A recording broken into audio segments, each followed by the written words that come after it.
आंतरिक अवस्था में ध्यान में बैठिए। आप ध्यान में बैठेंगे, मैं सत्संग के सतगुरु वाणी की चर्चा करूँगा, तो ध्यान में ही उसको सुनिए और पूरी तरह से लीन होके सुनने की आवश्यकता है।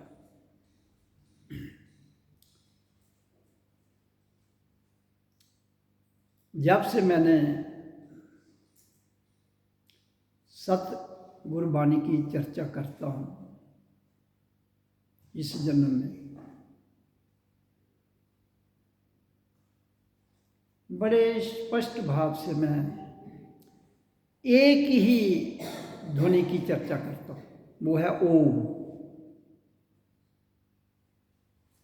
मैं कहता हूँ कि इसके अलावा संसार की जितने भी अक्षर हैं, ध्वनियाँ हैं, वाक्य हैं, शब्द हैं और चर्चाएं हैं ग्रंथों में लिखी हुई, सब की सब इसी ध्वनि से ही निकलती हैं, यानी कि प्रकट होती हैं। एक ही ध्वनि काम, अर्थ, धर्म, मोक्ष को साधने में सक्षम है। बिल्कुल स्पष्ट भाव है। तो इसलिए इसी को करते हुए, दाएं बाएं ना देखते हुए, विचारों में ना उलझते हुए, शरीर, मन, बुद्धि, इनसे आगे जाते हुए जहाँ से गुरु की समझ आती है उस अवस्था में जाने की आवश्यकता है।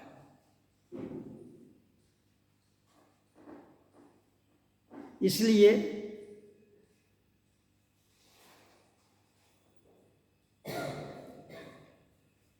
समय और स्थान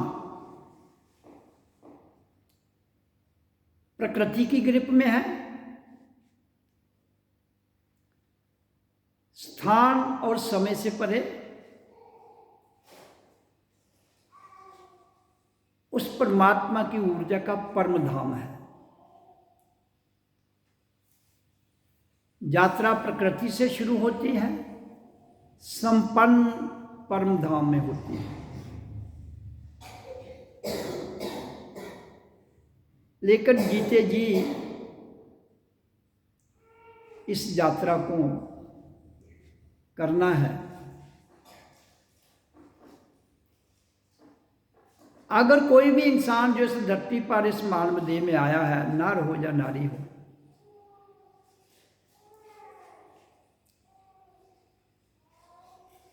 उसको इसी एक ही अक्षर को, एक ही ध्वनि को करने की आवश्यकता है, बशर्ते कि हम अपने घर वापस जाना चाहते हैं तो जहां से आए हैं। अगर संसार में ही उलझना चाहते हैं, संसार में ही रहना चाहते हैं, तो बड़े दुनिया भर की पुस्तकें भरी हुई हैं नकल के साथ, दुनिया भर के ग्रंथ भरे हुए हैं नकल के साथ, फिर उनमें उलझ जाइए। और अल्टीमेट एक दिन आएगा जिस दिन आपके भीतर से पूर्ण प्यास जगेगी तो वो सब कुछ छूट जाएगा। फिर एक ही अक्षर ध्वनि के रूप में ओम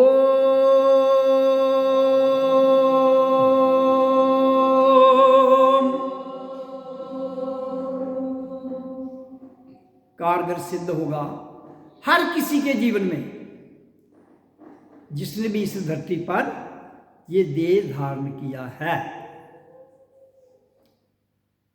अब संसार में पूजा पद्धति के लिए कहा जाता है कि हमें पहले विश्वास करना है, हमारी आस्था पक्की होनी चाहिए।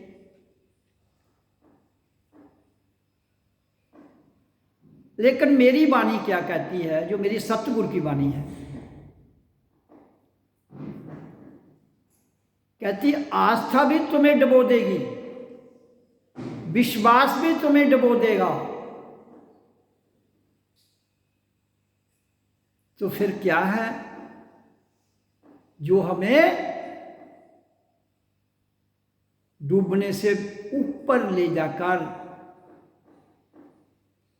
सब कुछ प्रत्यक्ष में और अप्रत्यक्ष में अनुभव होता है।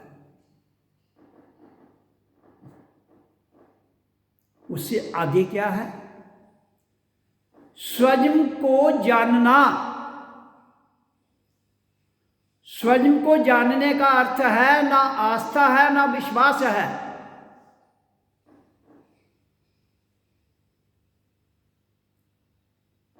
हमारे भीतर तीन शक्तियां वास करती हैं, ईड़ा, पिंगला और Sushumna. Ida left, Pingala right, Sushumna vertical.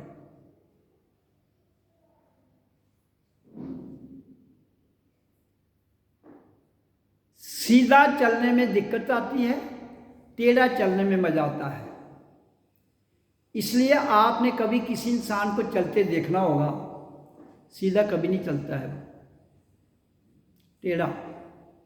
इधर रास्ता सीधा है, चल वो मटक से रहा है, कभी ऐसे कभी ऐसे कभी तैसे। तो इसका अर्थ क्या हुआ कि वो इंसान एक सीधे ट्रैक पर चलते हुए भी टेढ़ा चल रहा है। क्यों? क्योंकि वो अपने मन से जुड़ा है, मन आस्था से जुड़ा है, आस्था विश्वास से जुड़ी है, इसलिए गड़बड़ हो जाती है।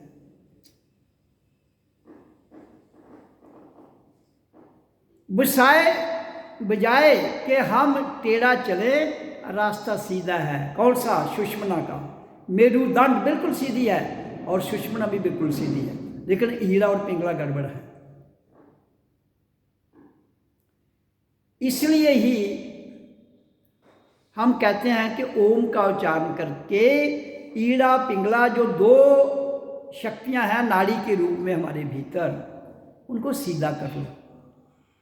नहीं तो कभी बाएं वाली खींच लेगी, लेफ्ट बाएं को कहते हैं, ईड़ा बायां, पिंगला दायां, कभी बाईं तरफ से कभी दाईं तरफ से कोई ना कोई खींच लेता है। क्या कहते हैं, दो मुलाओं में, मुहावरा सुना ना, मुर्गी हराम। दो मुल्लाओं के बीच में कोई फंस जाए तो एक इधर को खींचता है, एक इधर को खींचता है। तो दो मुल्ला कौन है? आस्था और विश्वास। इससे निकल जाओ। और किस में चले जाओ? सीधे रास्ते पर, सुषुम्ना में, मेरुदंड के रास्ते से होते हुए सीधे सुषुम्ना में जाओ। ईड़ा पिंगला स्वयं ही सीधी हो जाएंगी, उसमें लीन हो जाएंगी, तो आपका मार्ग सीधा हो जाएगा। जब हमारा मार्ग सीधा हो जाता है संसार का, तो आगे का ट्रैक बिल्कुल क्लियर है, वो कभी भी टेढ़े मेढ़े नहीं जाता है। तो सीधा कहाँ? सतलोक में। तो ट्रैक सीधा है, सतलोक में सीधे जाइए, दाएं बाएं घूमने की जरूरत ही नहीं है। लेकिन मन, बुद्धि, शरीर, इंद्रियां, विषय, चित्त, अहंकार, ये कोई भी सीधा नहीं है। तो संसार इन्हीं पर आस्था रखकर, इन्हीं पर विश्वास करके अपने जीवन में आगे बढ़ता है और धोखा खाता है। इसलिए सतगुरु वाणी कहती है, इनसे आगे भी एक और अलाई ताकत है, जिसको आत्मतीय शक्ति, ऊर्जा कहते हैं। जब जिस दिन तुम, कोई भी इंसान, शरीर, मन, बुद्धि, अहंकार, काम, क्रोध, लोभ, मोह, चित्त, इनसे परे जो ऊर्जा है उससे जुड़ जाएगा जाग कर, तो फिर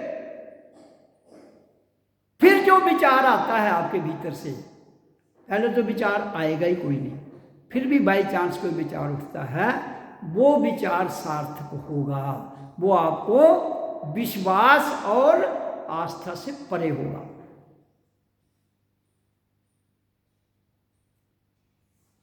तो जिस दिन उस विचार में, उस ऊर्जा में हम अपने आप को स्थिर कर लेते हैं, फिर हमारा रास्ता साफ हो जाता है।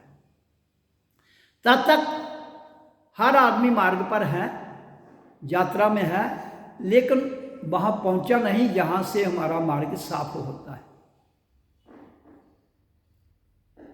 इसलिए जहां पर ये कहना, गुरुजी मैं आप पर विश्वास करता हूँ, गुरुजी मेरी आप पर आस्था है, वो अपने दिमाग से निकाल दो। गुरु को जानना है। गुरु है क्या, उसको जानने की जरूरत है, विश्वास की जरूरत नहीं। हाँ, जिस दिन जान जाओगे उस दिन जो विश्वास निकलेगा वो होगा, वो ठीक है। जाने बिना विश्वास मत करो, अपने आप पर भी मत करो। अपने आप पर भी आप अपने मन पर विश्वास कर रहे हो, अपने आप भी आप बुद्धि पर विश्वास कर रहे हो, अपने आप में भी आप काम, क्रोध, लोभ, मोह, अहंकार पर विश्वास कर रहे हो, आपकी आस्था भी वहां है। इसलिए मामला सारे का सारा गड़बड़ है। तो जब तक आप इस विश्वास और आस्था से निकलकर जो आधारित है आपको अपने मन पर, बुद्धि पर, शरीर पर, इंद्रियों पर, तो आप गलत रास्ते पर। लेकिन मन कभी नहीं मानेगा, क्योंकि मन ने आपको अपने बस में करके रखा है, बुद्धि ने आपको उलझाया हुआ है। तो संसार की जितनी भी दमनकारी शक्तियां हैं, तो जब तक हम उन दमनकारी शक्तियों को आत्मीय शक्ति में नहीं मिला लेते, तब तक किसी पर भी विश्वास नहीं करना चाहिए। इसलिए मैं कहता हूं, सतगुरबानी कहती है कि उच्चारण कीजिए, जो आपके मन को जीतता है, जो अपनी बुद्धि को, जिसकी ध्वनि जीतती है, जिसकी ध्वनि आपकी इंद्रियों को जीतती है, तो ये सब कुछ मन, काम, क्रोध, लोभ, मोह, अहंकार, बुद्धि, जिस दिन सब कुछ जीत लोगे, फिर अपने आप पर विश्वास कर लो। मन का रोल खत्म, बुद्धि का खत्म, विचारों का खत्म, काम, क्रोध, संसार के जितना भी सिस्टम है सबका रोल शांत हो जाएगा और आप उससे ऊपर आ जाएंगे। आप कौन? आपका अस्तित्व। अस्तित्व क्या है? आपके भीतर बैठा हुआ आपका सतगुरु। आपके भीतर, हम सबके भीतर बैठा हुआ हमारा सतगुरु, वही तो हमारा अस्तित्व है। वो अस्तित्व जिस दिन तुम उससे जुड़ जाते हो तो तुम्हें किसी बात की चिंता करने की आवश्यकता नहीं है, सोचने की आवश्यकता भी नहीं है। क्यों? कि जिस दिन हम इस धरती पर आए थे तो सतगुरु ने हमारे लिए, हमारे पैदा होने से, शरीर की उत्पत्ति होने से पहले हर एक चीज उसने इधर हमारे लिए मुहैया की हुई है। लेकिन मन धोखेबाज है, बुद्धि गड़बड़ है, सोच गड़बड़ है, ये कहीं ना कहीं उलझ जाती है। कहाँ? जहां इसको फायदा मिलता है। जहां फायदा मिलता है मन एकदम उधर हो जाएगा, जहां फायदा नहीं मिलता मन एकदम हट जाएगा। ये सांप की चाल चलता है ना, टेढ़ा मेढ़ा।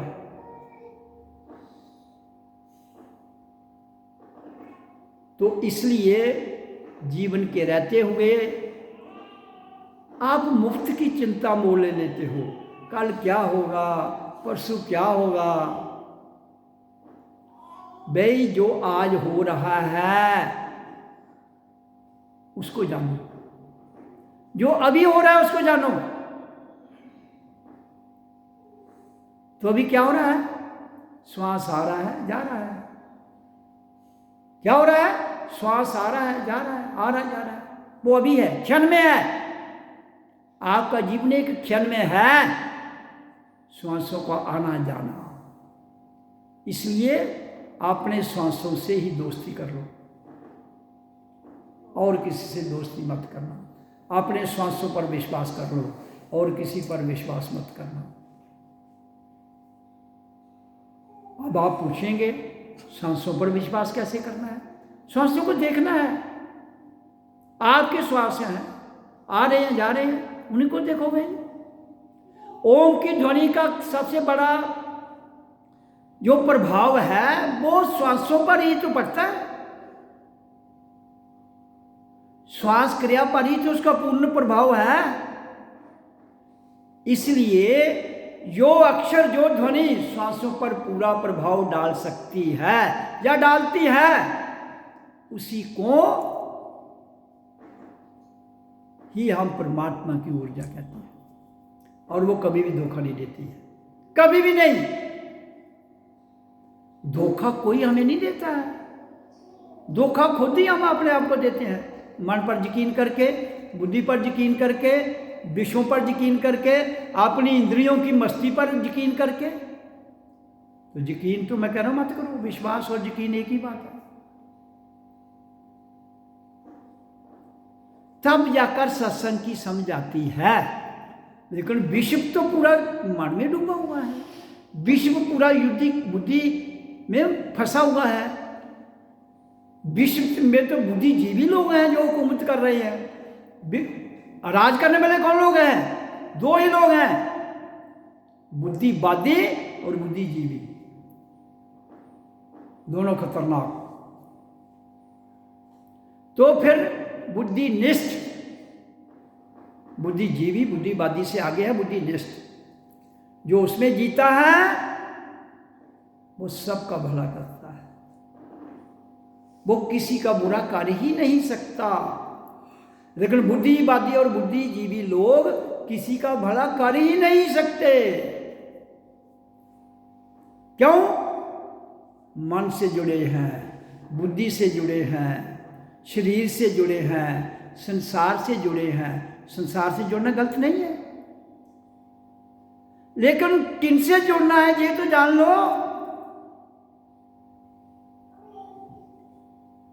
संसार एक मंच है, उस मंच पर आने के बाद किससे जुड़ना है इसका निर्णय तुम्हारे बस की बात नहीं है। इसका निर्णय उसी दिन आप ले पाओगे जिस दिन तुम मन बुद्धि शरीर इंद्रियों से परे आओगे। तो उसके लिए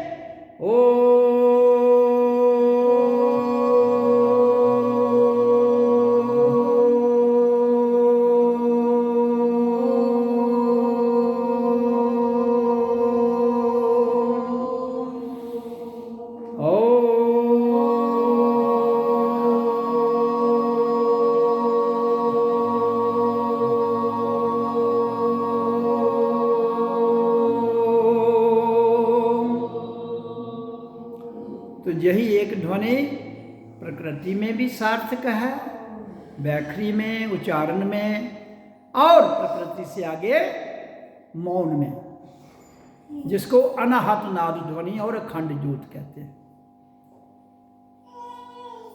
मैं हमेशा फोकस किस पर करता हूं? अनहत नाद ध्वनि पर। उच्चारण भी नाद ध्वनि है, लेकिन ये अनहत नहीं है, इसको स्ट्रक साउंड, आहत, इसको आहत कहते हैं।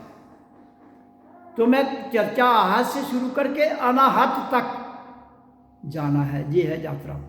तो जब ये यात्रा करने के लिए हमें ओम की ध्वनि का उच्चारण ही सार्थक है। जो प्राण, मैंने कहा ना, हमारी श्वास क्रिया जो आ रही है जा रही है, उसको कंट्रोल में करना है, उसको जीतना है। वो आपके बस में नहीं है, उसको बस में करने के लिए ही ओम का उच्चारण करना है प्रकृति में। और प्रकृति से परे ये स्वयं ही अनाहत में चली जाती है, फिर आपको कंट्रोल नहीं करना है, स्वयं सब कुछ होता है। आपको केवल जीने की कला आ जानी है, उसमें रहिए। और कर्म, ये कर्म भूमि है। फिर आप जो कर्म करोगे बिल्कुल उस कर्म में डूब कर करोगे, लीन होके। और जब किसी भी कर्म को आप लीन होके करते हैं, उसी को ध्यान कहते हैं। कोई भी काम अच्छा बुरा कोई नहीं है। जब आप उस स्तर पर चले जाओगे, फिर कोई भी आपके लिए अच्छा और बुरा नहीं है। क्यों नहीं है? क्योंकि पाप और पुण्य, अच्छा और बुरा बहुत नीचे रह गया है। फिर आपके द्वारा ना पाप होगा, ना पुण्य होगा, ना अच्छा होगा, ना बुरा होगा। फिर क्या होगा? फिर वो होगा जिससे सबको आनंद मिलता है। फिर आपसे वो होगा जिससे हमें परम शांति मिलती है, परम आनंद मिलता है, जिसके द्वारा हमारे भीतर ठहराव आता है, जिसके द्वारा हमारे अंदर एक मौन कंप्लीट ध्वनि अनाहत ही है। उसको आप, जो इसको वो सुनाई देती है, सुनो, इतना आनंद है उसमें, इतनी शांति, इतना ठहराव, जिसको किताबों में भी इन्होंने कह दिया ना, नेति नेति नेति, उसी मौन को नेति कहा गया है, जिसकी हम एक्सप्लेनेशन नहीं दे सकते हैं। इसलिए सत्संग में आने का अर्थ है जागना। सत्संग में आने का अर्थ है अपनी प्राण वायु को कंट्रोल करना। सत्संग में आने का अर्थ है प्राण वायु कैसे कंट्रोल होती है? ध्वनि। और वो ध्वनि क्या है? ओम। तो जब हम इस ध्वनि को बैखरी से, मध्यमा से, पश्यंती से परे अनाहत में चले जाते हैं, तो हमारा जीवन एक परमात्मा का विशाल मंदिर बन जाता है। फिर इस शरीर रूपी मंदिर से जो तरंगे उठती हैं, उनके भीतर आनंद आता है और कहीं से नहीं मिलेगा। बाजार में पूरी दुनिया की दौलत भी लुटा दोगे तो भी वो आनंद नहीं मिल सकता। पूरी धरती की दौलत कह रहा हूं मैं, नहीं मिलेगा। लेकिन आपके पास कितना अच्छा ऑप्शन है। एक इंसान के पास आपके शरीर के अंदर वो आनंद है, लेकिन उसके नाम लेते हुए चमड़ी और दमड़ी के पीछे दुनिया पड़ी हुई है। चमड़ी से रस मिलता है, दमड़ी से धक्का मिलता है। कहते हैं ठीक है, धक्का भी ठीक है और रस भी ठीक है।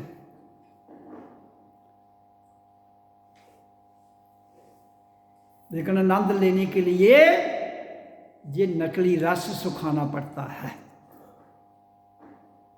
तो वो सूखता कैसे है?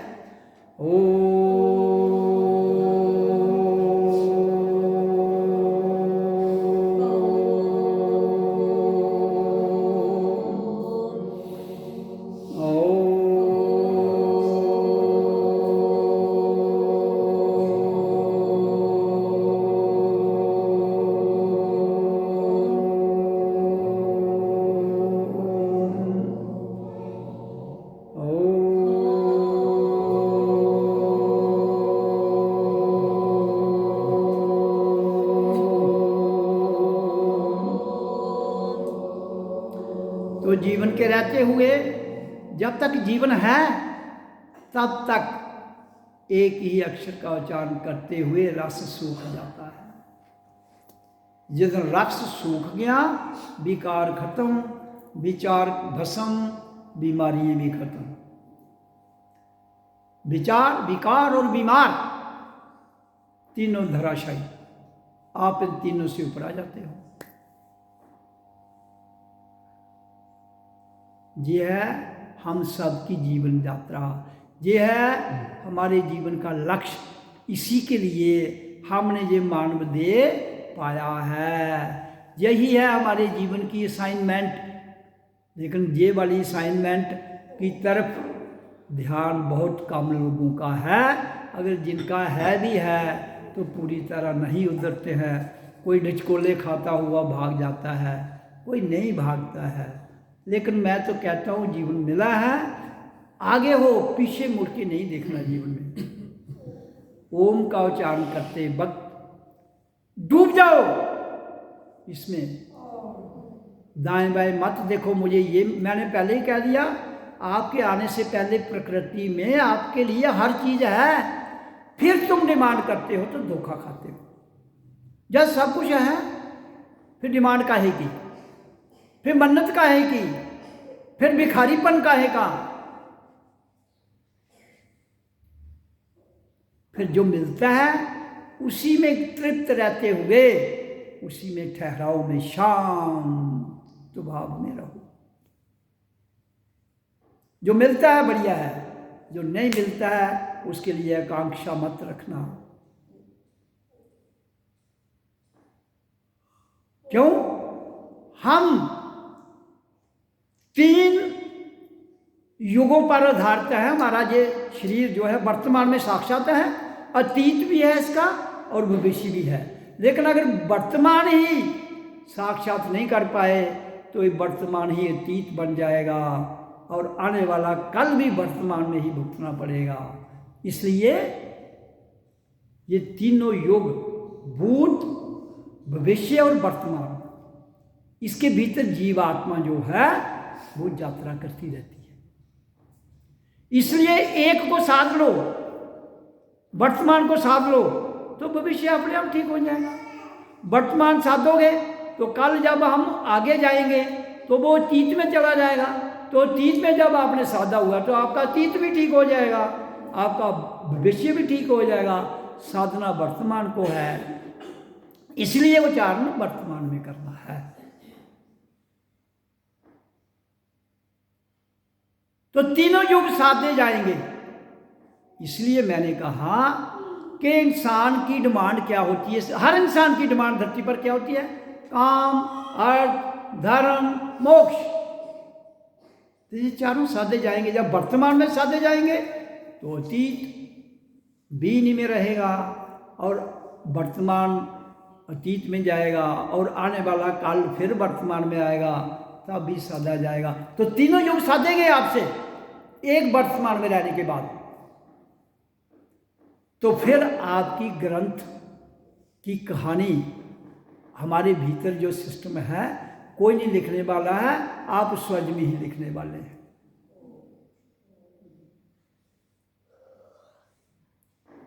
लोग कहते हैं वेद माता लेख लिख रही है, कोई वेद माता कोई सिद्ध माता नहीं, आपका वर्तमान साक्षात है। तो जब चारों साध दिए हमने, काम अर्थ मोक्ष धर्म चारों साध दिए, तो कहानी खत्म है ना, चैप्टर क्लोज।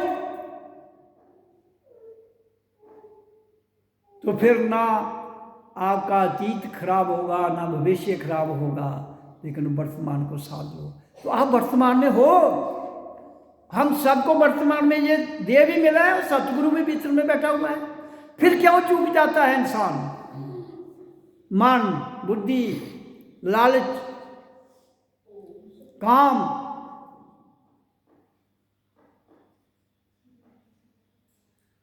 किसी की शादी नहीं होती, वो कहते मेरी शादी होनी चाहिए। किस लिए? नहीं होगी तो क्या बिगड़ेगा मुझे बताइए? हो जाएगी तो क्या अचीव कर लोगे? बताओ मेरे को भाई। होगी तो ठीक है, नहीं होगी तो भी ठीक है।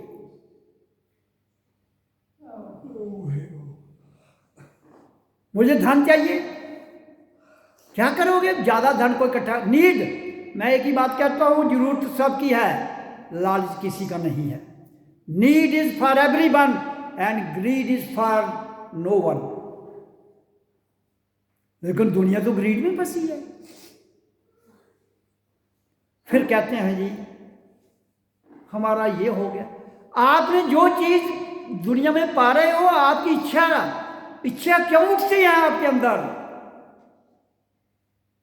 जब सब कुछ आपके लिए ही तो है, फिर डिमांड काहे की? लेकिन उठती है, मन टिकता नहीं है, दूसरे को देखता है, घबरा जाता है, यार इसके पास इतनी रौनक, इतनी दौलत, शोहरत, मैं यार कुछ भी नहीं इसके आगे। तुम बेताज बादशाह हो, ताज कभी भी छीना जा सकता है, दौलत कभी भी छीनी जा सकती है, लेकिन आपकी बेताज बादशाही कोई नहीं छीन सकता। आपकी दौलत, आपकी शोहरत, आपकी संतान, कुछ भी छीना जा सकता है, आपका शरीर भी छीना जा सकता है।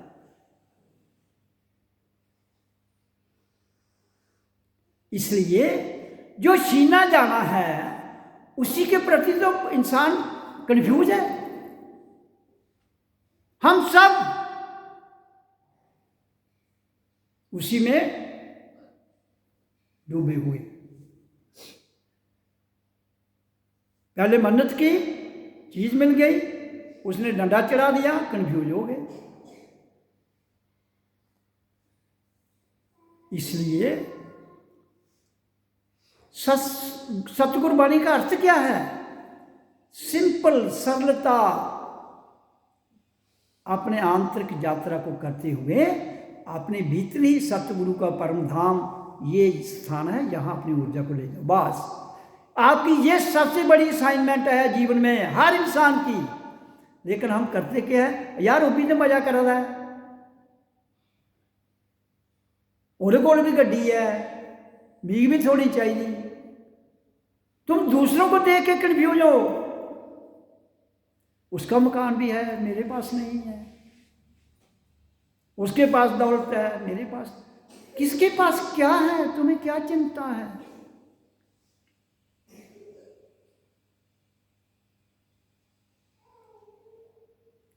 इसलिए विश्वास और आस्था से परे एक बहुत बड़ी शक्ति है, जिसको क्या कहते हैं? आत्मा, परमात्मा, सतगुरु।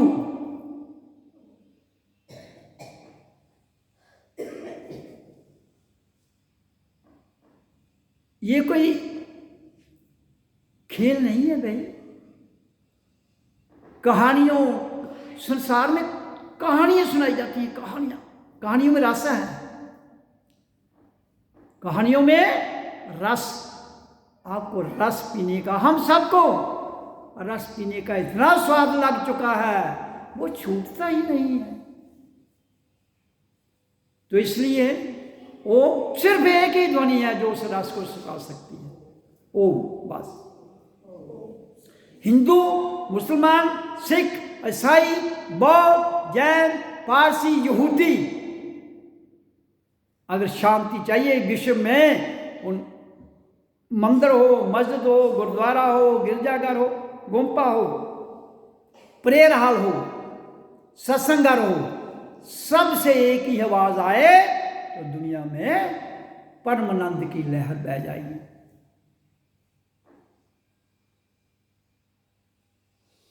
इसलिए जीवन मिला है, इसको मत तबाह करिए। किसमें? इच्छाओं में, किसमें? आकांक्षाओं में, किसमें?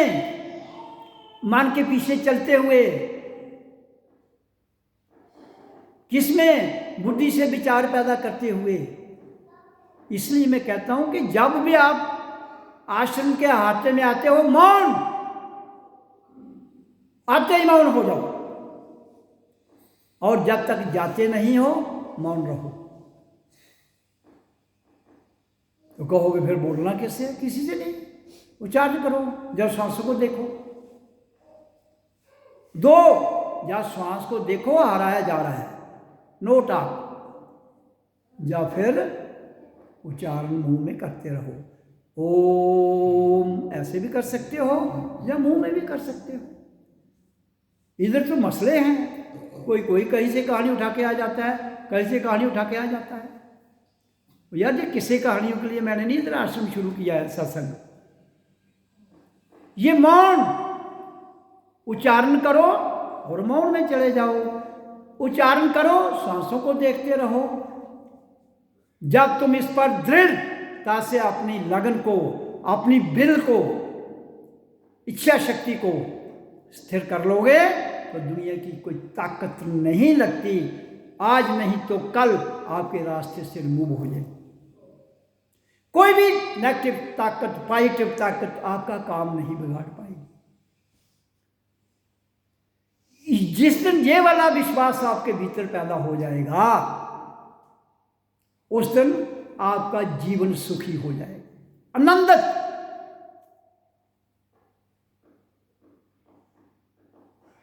तो ऐसा कर लो, इसमें तो कोई दो राय नहीं है, ये हर कोई कर सकता है। मुंह पर ताला लगाओ ना भाई, अगर आश्रम में 2 घंटे रहना है तो मुंह पर ताला लगा सकते हो, लगा लो। मैंने लेकिन 2 चीज़ों के लिए ताला नहीं लगा रहा हूँ, ओम के उच्चारण के लिए और श्वास क्रिया को देखने के लिए। देखिए उसको, आ रही जा रही है। और मैंने कहा है सत्संग में कि पहले तो रोज आओ रात को, कहाँ? यहाँ मेडिटेशन के लिए। फिर मैंने कहा चलो गृहस्थी लोग हैं, व्यस्त हैं, तो दिन में हफ्ते में वीरवार और शनिवार रखा था। तो कौन आता है? 2-3 लोग, तो बाकी वाले क्या कहते हैं? हमें टाइम नहीं मिलता है, नींद नहीं छोड़ती। भाई अभी तुम्हें शादी का निमंत्रण आ जाए ना, आप 10 जनों की नींद उड़ा के वहां चले जाओगे, पूरी रात डांस कराते रहो, करते रहोगे। इधर आने के लिए नींद भी आती है, इधर आने के लिए सुस्ती भी पड़ जाती है, इधर आने के लिए काम भी ज्यादा आ जाते हैं। तो फिर कहते हो जी हम दिक्कत में हैं। और दिक्कत तो कोई थोड़ी दे रहा है तुम्हें, दिक्कत से तुम निकलना ही नहीं चाहते हो, स्वयं दिक्कतों को बुलाते हो।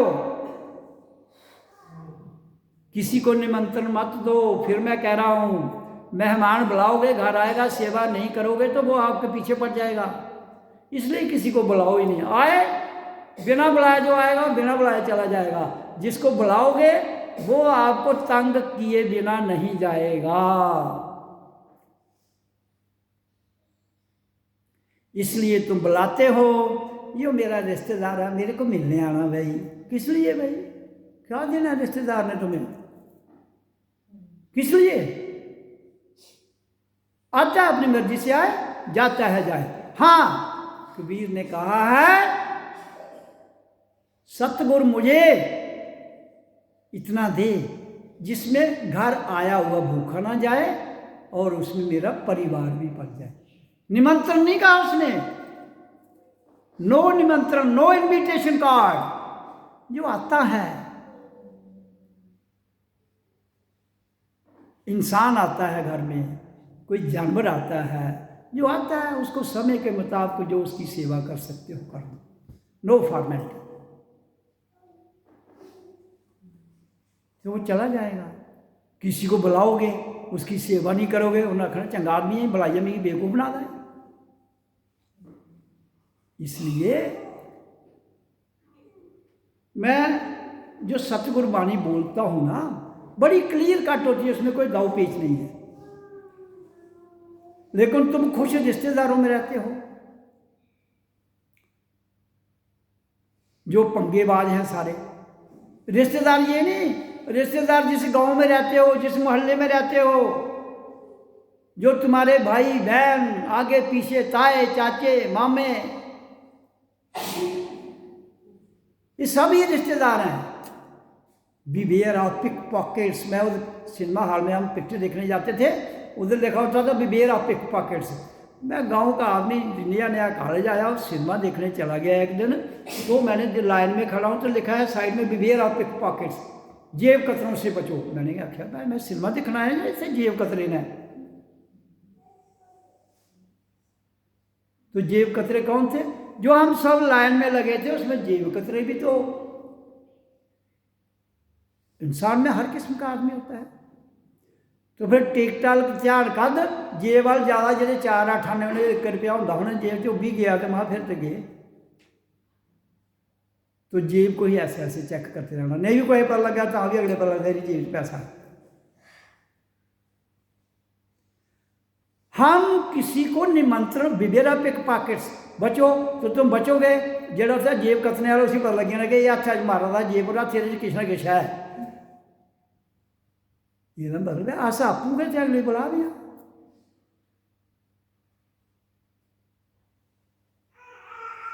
लेकिन रिश्तेदार नाराज हो जाएगा, क्या करें भाई? नाराज आपका भीतर बैठा हुआ सतगुरु आपका सबसे बड़ा गाइड है, सबसे बड़ा मालिक है। उसके होते हुए और उससे जुड़कर चलोगे, जीवन में कोई ना नाराज होगा ना खुश होगा, इसलिए जीवन सुखी से गुजरेगा। चंद दिन दिक्कत आती है, ऐसी बात नहीं है।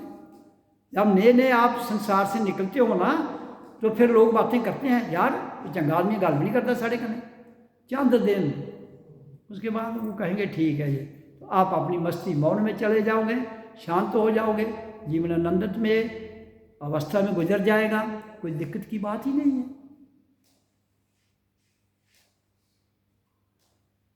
तो इसलिए सत्संग का अर्थ ये थोड़ी है कि हमने कोई, इसका अर्थ ये नहीं है कि हम उनसे नफरत करते हैं। नफरत कोई किसी से नहीं, हमारी नफरत भी नहीं है और किसी से जुड़ना भी नहीं है। ना काहू से दोस्ती, ना काहू से बैर। फिर अपने जीवन को अपने आप में जो मैंने वर्णन की, सत्संग बाणी, सतगुरु बाणी, आज जब भी करता हूं उस पर अपना जीवन ढालिए, ताकि आपका जीवन सुख में, आनंद में और शांत में गुजरे। तभी जाकर दुनिया में बदलाव आता है।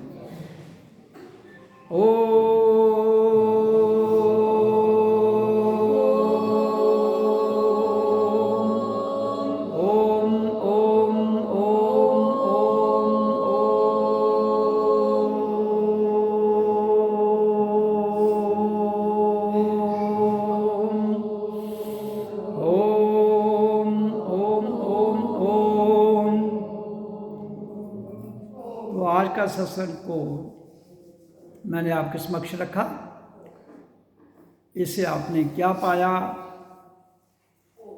ये आप सब कुछ पता है, नहीं पाया तो भी पता है। तो इसलिए मैं आज की चर्चा अभी बंद करता हूँ। आपको सबको मेरी ओर से आंतरिक नमन। ओम सतगुरुवे नमः। ओम ओम ओम।